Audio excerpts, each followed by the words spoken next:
I was standing at the pharmacy counter when my phone rang. Unknown number. I almost ignored it, but something made me answer. A man's voice came through, breathless over the roar of lawn equipment. I don't mean to alarm you, but I heard a child crying. My hand froze on the bottle of allergy medicine I'd been holding. What do you mean crying? The man spoke faster now. I'm working at a property on Renfield Lane. Your daughter's father's house, I think. The crying, it's coming from behind the garage. Sounds muffled, like someone's trapped. My throat went dry. Layla was supposed to be having lunch there right now, watching cartoons like Sean promised. I tried calling Sean. No answer. Tried his sister Denise. Straight to voicemail. The man on the phone, Matteo, said quietly, I'm still here. I knocked on the door. The father came out and told me it's none of my business. But I don't like this. I dropped the basket and ran for my car. My hands shook on the steering wheel as I drove too fast toward Maplebrook. I kept telling myself to stay calm, because Sean always used my fear against me. When I pulled onto Renfield Lane, I heard it. Faint. Desperate. My baby trying not to be loud. I jumped out of my car and ran toward the house. The crying was real. I could hear it now, thin and scared. Then Sean opened the front door, smiling like I'd just shown up for tea. Kira, he said smoothly, you weren't invited. I tried to step past him, but he blocked me with one hand on the doorframe. His posture was relaxed, like he was hosting some casual visit. I need to see Layla, I said, keeping my voice steady. She's fine, Sean replied. You're overreacting again. Then Denise appeared behind him, wearing that smug expression I'd learned to hate. Kira, you're scaring everyone. I wanted to scream, but I forced myself to breathe. Then the crying stopped. Too suddenly.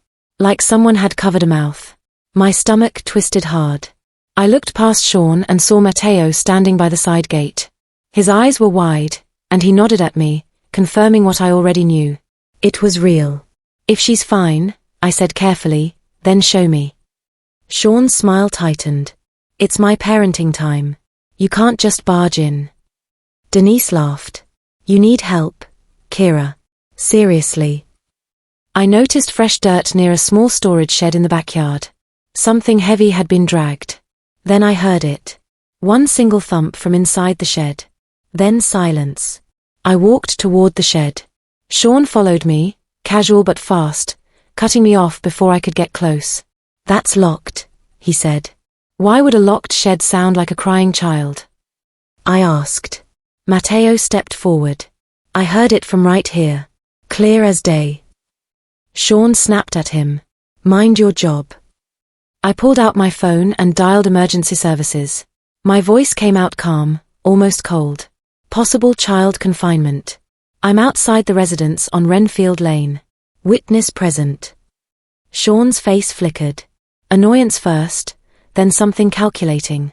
Denise started performing immediately, her voice loud enough for neighbors to hear. She's harassing us. She always does this. I ignored her and walked closer to the shed. That's when I saw it. A new padlock. And a strip of foam jammed along the bottom edge of the door, like soundproofing. My hands started shaking, but I didn't beg. I didn't cry. I turned to Matteo. Did you record anything? He hesitated, glancing at Sean. Then he nodded. Audio. When he told me to ignore it. Sean stepped between me and the shed. He leaned in close and said softly, so only I could hear, if you force this, Kira, I'll make sure you regret it. I didn't move. I just stared back. Because this time, I wasn't backing down. The police arrived within minutes. 2 officers. Sean became warm and cooperative immediately, like flipping a switch. He smiled at them, shook their hands. Officers, thank you for coming. My ex-wife is having another episode. Denise backed him up like a choir. She does this all the time. She's unstable. I stayed calm. I gave them my ID, showed them the custody schedule on my phone, and pointed to the shed. My daughter is 7 years old. I believe she's inside that shed. One officer turned to Sean. Sir, can you unlock it? Sean's smile stayed in place. I don't have the key on me. I felt the ground tilt. How convenient. Then I heard it. Layla's voice. Weak, so small. Mum. Denise flinched. Sean's jaw tightened. The officer's entire posture changed. They weren't smiling anymore. Sean tried to pivot quickly. She was playing hide and seek. Kids do that. I didn't argue. I just looked at the padlock. The foam strip. The lack of air vents. Details that didn't belong in any game. The officer looked at Sean.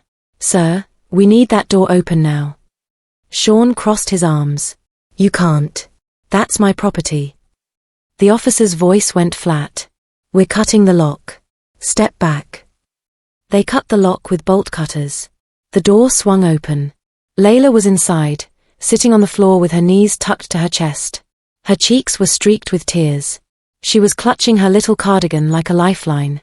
She wasn't injured. But she was terrified. And she was so quiet, like she'd been trained not to make noise.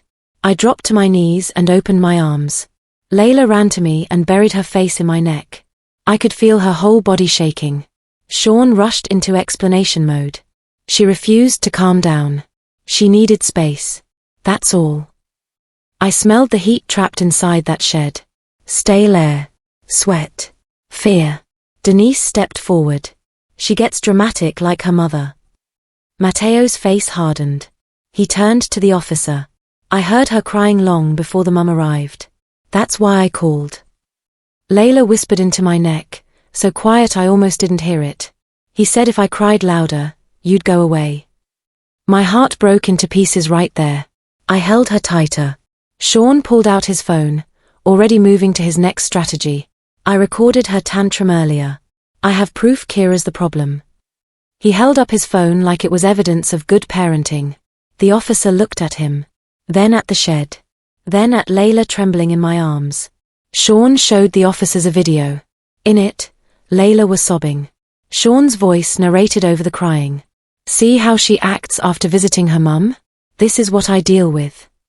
He thought it made him look responsible. It made him look cruel. I didn't react. I pulled out my phone and called Tessa, my friend who worked as a family law paralegal. She answered immediately. Say nothing emotional, she said on speaker. Ask for a report. Get witnesses. I turned to the officer. I need this documented. The shed conditions. The padlock. The foam strip. The time. The temperature. My daughter's statement. Denise scoffed. You're making this a big deal. The officer ignored her. He knelt down to Layla's level. Sweetheart, can you tell me who put you inside? Layla glanced at Sean. She was checking for permission. My heart broke again. After a long silence, she said, barely audible, Daddy told me. The officer wrote it down. Sean's face went cold. All the charm disappeared. Fine, he said. Then I'll file for emergency custody tonight. Tessa's voice came through my phone. He just gave you leverage. Stay calm. I nodded. But inside, I was screaming. Because I knew what was coming next. Sean never lost quietly. That evening, I received an email. Sean had filed for emergency custody. The document claimed I was unstable, alienating, and harassing. He'd attached screenshots of my frantic calls from earlier, the ones I made when I thought my child was trapped. He'd twisted my panic into proof of instability. Tessa came over immediately. He's weaponizing your fear, she said. We need to build a counterfile. I started gathering everything. School records showing perfect attendance. Pediatric visit logs. Daycare reports. Every calm, polite message I'd ever sent Sean about scheduling. I also got a copy of the police incident report. It mentioned the padlock, the foam, and Layla's statement. Denise sent me a message that night. If you loved Layla, you'd stop this. I didn't reply. I just took a screenshot and added it to my file. Tessa nodded approvingly. Document everything. Every message. Every call. Every threat. I felt exhausted. But I couldn't stop now. Then my phone buzzed. A text from Matteo. He just called my boss. He's trying to get me fired. I stared at the message. Sean was going after the witness. Of course he was. Because that's what he did. He eliminated anyone who saw the truth. Matteo's landscaping company received a complaint the next morning. The complaint claimed Matteo had trespassed and made up stories about a client. Matteo called me, scared. "I need this job, Miss Bennett. I've got 2 kids." I felt sick. "I'm so sorry. This is my fault." "It's not your fault," Matteo said. "But I don't know what to do." I offered to pay his lost hours. He refused. But he agreed to sign an affidavit about what he'd heard and seen. Tessa helped him write it properly. Then something else happened. 2 of Sean's neighbors reached out to me. They'd seen Sean dragging Layla's small chair toward the shed earlier that day. They were willing to speak if asked formally. I started to see the case building. Not from my emotions. From facts. Witnesses. Documentation. Then Sean sent me another message. "Drop it and I'll be reasonable." Tessa read it and smiled. "That's coercion. If he keeps talking, he'll hang himself."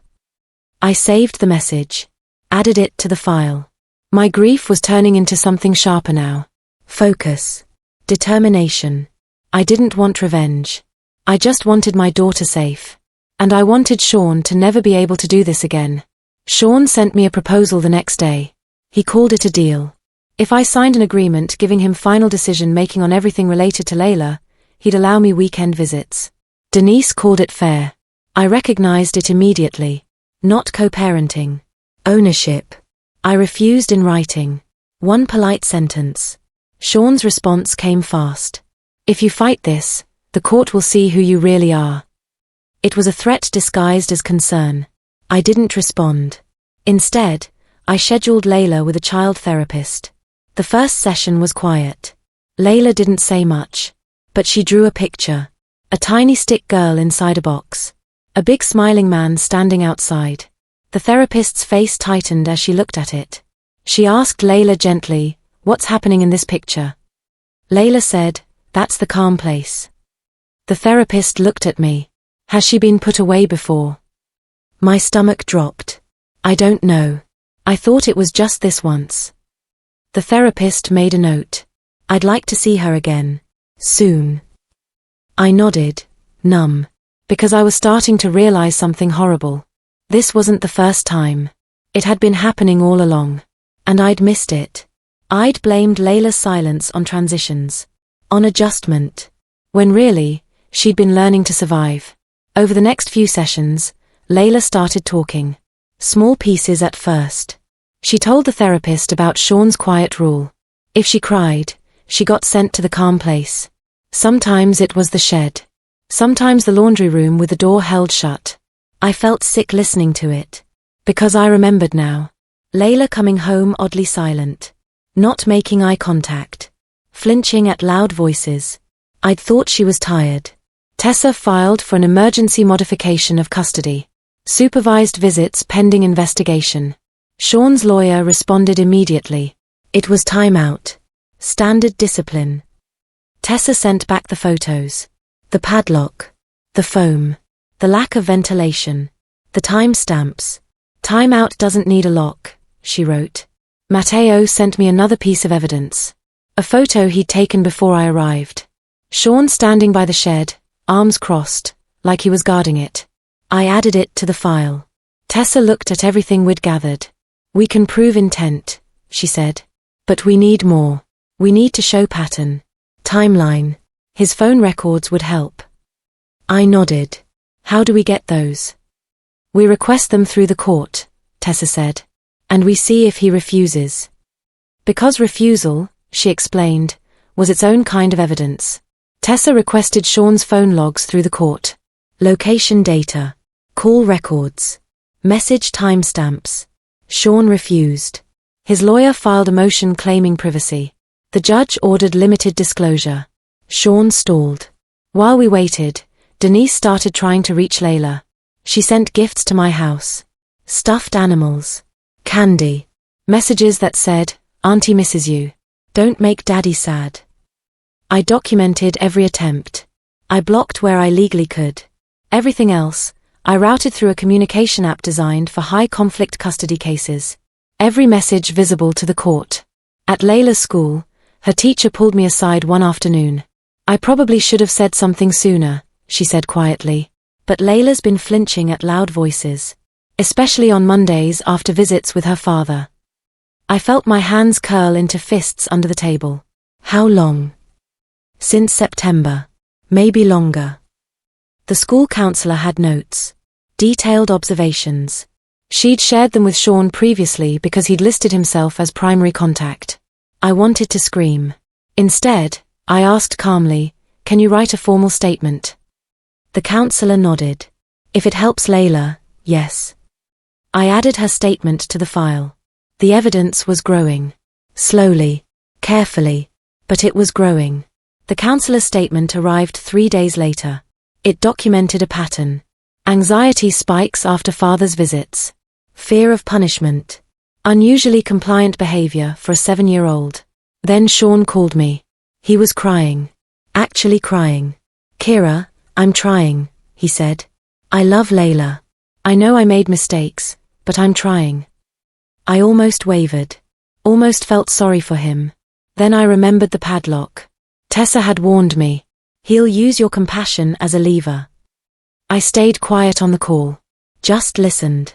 Let him talk. After he hung up, something else happened. The police called. Someone had filed an anonymous report claiming I was unstable and dangerous.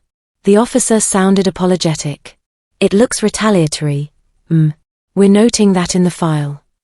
I thanked him and hung up. Matteo's affidavit was officially filed with the court. 2 neighbors submitted statements. The timeline was coming together. Then Sean's lawyer reached out. Not for a hearing. For mediation. And privately, they offered something else. Money. A substantial amount. Enough to make me catch my breath. One condition. I couldn't speak about the shed incident to anyone. Ever. I read the offer twice. Then I texted Tessa one word. "No." She responded immediately. "Good. That tells the court your motive is safety, not revenge." Sean escalated after I refused the money. He posted on social media. Vague content about false allegations and vindictive exes. Denise commented with supportive hearts and praying hands emojis. I didn't engage. Didn't respond. Didn't even look at it more than once. I kept building the case. Document after document. Witness after witness. Then the court appointed an independent evaluator. A psychologist who would interview both of us and Layla separately. Sean panicked. I could tell by the flurry of messages. "This is unnecessary. You're wasting everyone's time. Layla's going to be traumatized by all this." I didn't reply. Tessa told me something important. When people are used to controlling the narrative, an objective third party terrifies them. The evaluator scheduled her interviews. I went first. Calm. Organized. I brought my documentation but let her ask the questions. She interviewed Layla next. Alone. Then Sean. I don't know what he said in his interview, but I know what the evaluator told me afterward. "I have concerns." That was all she said. But it was enough. Because concerns in family court language meant she'd seen something. Something that mattered. I found out later that Sean had renovated the shed. He'd replaced the padlock with a regular latch. Removed the foam strip. Added a small window. He thought erasing evidence would erase history. But Matteo had dated photos. The neighbors had timestamps. The police report existed. None of his cleanup mattered. The evaluator interviewed Layla a second time. This time, Layla said something that cut through everything. "Daddy said the shed is where girls learn." The evaluator's report flagged coercive control, isolation tactics, psychological manipulation. She recommended supervised visits pending further evaluation. Sean called me that night. His voice was different. Raw. Angry.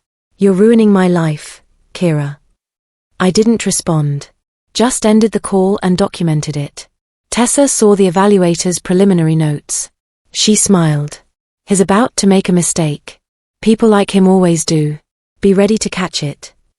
2 days later, Sean texted me. "If you don't withdraw, I'll tell the court you drink." I didn't argue. Didn't defend myself. I just took a screenshot and forwarded it to Tessa. She responded immediately. "That's blackmail. And it's documented. He just made the mistake. Denise called my workplace the next morning. She told my supervisor she had concerns about my stability. My supervisor, thankfully, knew me well. She asked me to come to her office. I got a strange call, she said. I told the woman I couldn't discuss employee matters. But I wanted you to know. I asked her to document the call. She did. Tessa sent a formal cease and desist notice to both Sean and Denise. Harassment. Witness intimidation. Defamation. Then something bigger broke. The evaluator requested Sean's parenting materials. He submitted a parenting plan he claimed we'd both agreed to. Except my signature was wrong. The loop on the K. The slant of my A. All wrong. Forgery. Tessa's eyes went wide when she saw it. This just became bigger than custody, she said. This is fraud. Criminal fraud. I stared at the document. My name. But not my signature. Sean had forged my agreement to make himself look cooperative. I felt cold anger settle in my chest. Not rage. Something quieter. More dangerous. Because this wasn't just about Layla anymore. This was about Sean believing he could rewrite reality. And getting caught doing it. Tessa filed a motion immediately. The hearing was scheduled for 2 weeks out. I had 2 weeks to prepare. 2 weeks to stay calm. 2 weeks to let Sean keep making mistakes. The hearing finally came. Sean arrived in a pressed suit, looking polished and calm. Denise came with tissues, ready to cry on cue. I arrived with 3 binders and my witnesses. Tessa presented everything. The police report. The shed photos with timestamps. Matteo's audio recording. Neighbor statements. The school counselor's observations. The evaluator's concerns about coercive control. The harassment attempts. And the forged signature. Sean tried to minimize everything. It was discipline. I was teaching her to calm down. The judge looked at him. Why was the door locked? Sean hesitated. For safety. Whose safety? The judge asked. Sean had no clean answer. His lawyer tried to redirect, but the damage was done. The judge reviewed the evidence for what felt like hours but was probably only minutes. Then she spoke. I'm ordering temporary supervised visits. All contact with the minor child will be monitored by a court-approved supervisor. Additionally, I'm ordering a full review of the father's conduct and parenting capacity. Sean's face went pale. Denise started to speak, but the judge held up her hand.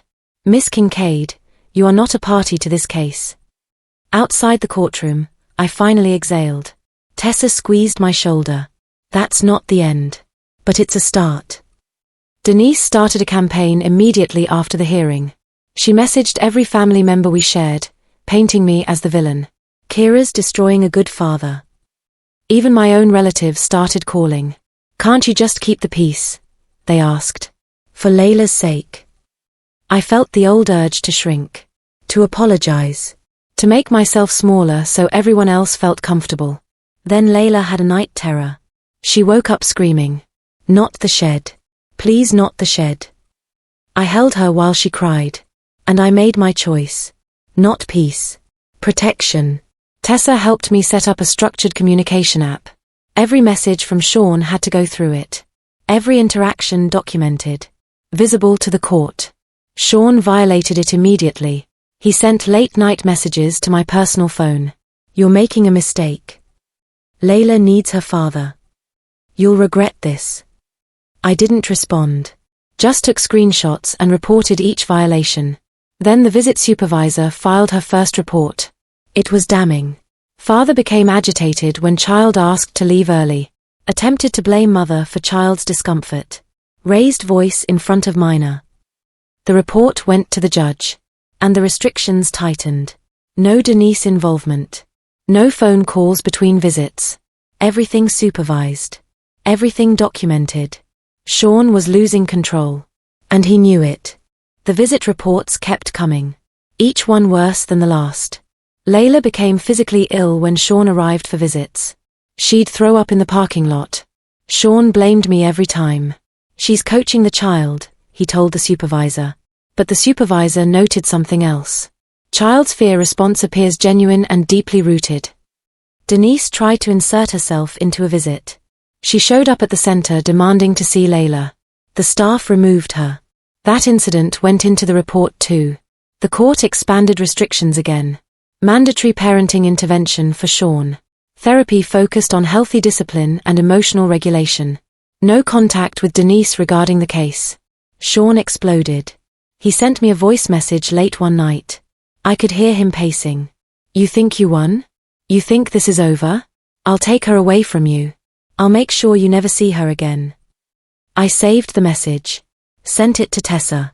She replied, "Perfect. Keep it." Then something unexpected happened. The police contacted me. Another parent from Layla's school had come forward. They'd heard Sean make comments about discipline. Disturbing comments. About how kids need consequences. How sometimes that means isolation. The other parent felt sick remembering it now. And they wanted to make a statement. I met the other parent at a coffee shop. Her name was Patricia. Her son was in Layla's class. I should have said something sooner, Patricia said. At a playdate last year, Sean joked that kids need a locked room sometimes. To learn obedience. We all laughed. It seemed like dark humor. But now... She looked at me with tears in her eyes. Now I feel sick. I didn't blame her. How could she have known? Tessa took Patricia's statement. Added it to the file. I started to realize something important. This story wasn't just about me and Layla. If Sean wasn't stopped, this pattern would repeat. With another partner. Another child. Tessa filed a motion requesting a standing protective order. Long-term supervised contact until Sean could demonstrate genuine change. Not just compliance. Change. Sean's lawyer responded with another settlement offer. More money this time. Enough to pay off my car. My credit cards. With one condition. Silence. A confidentiality agreement that would seal everything. I read the offer. Then I wrote back one sentence. My daughter's safety is not for sale. Tessa smiled when she saw it. 2 days later, the prosecutor's office called me. The padlock element of the case had triggered a criminal review. Child endangerment. Unlawful confinement.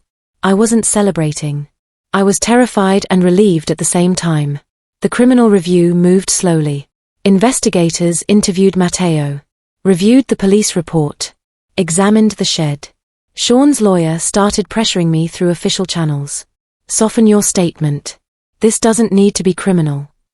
Denise sent a gift basket to my house. Expensive chocolates.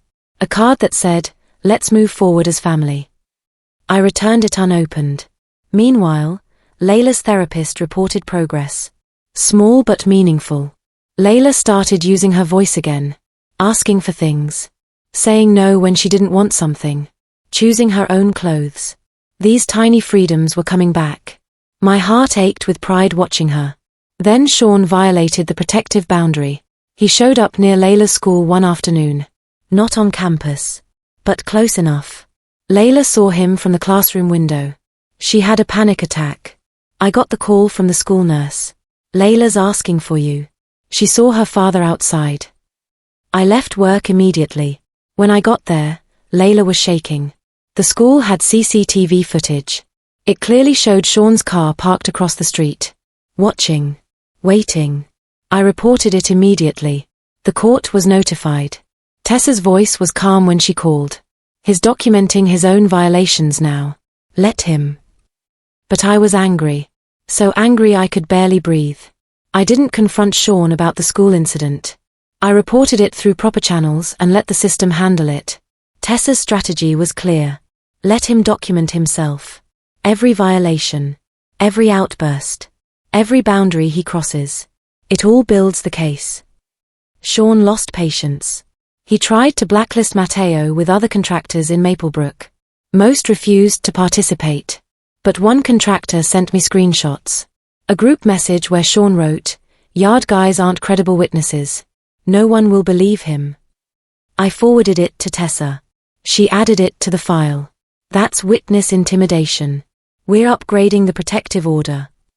At the next court date, the judge reviewed everything. The school incident.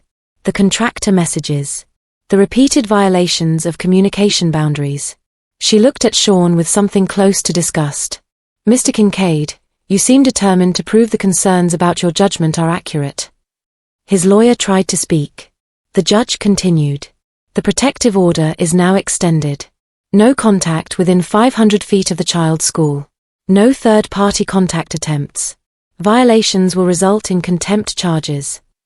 Sean's face went red. Denise stood up in the gallery. This is unfair.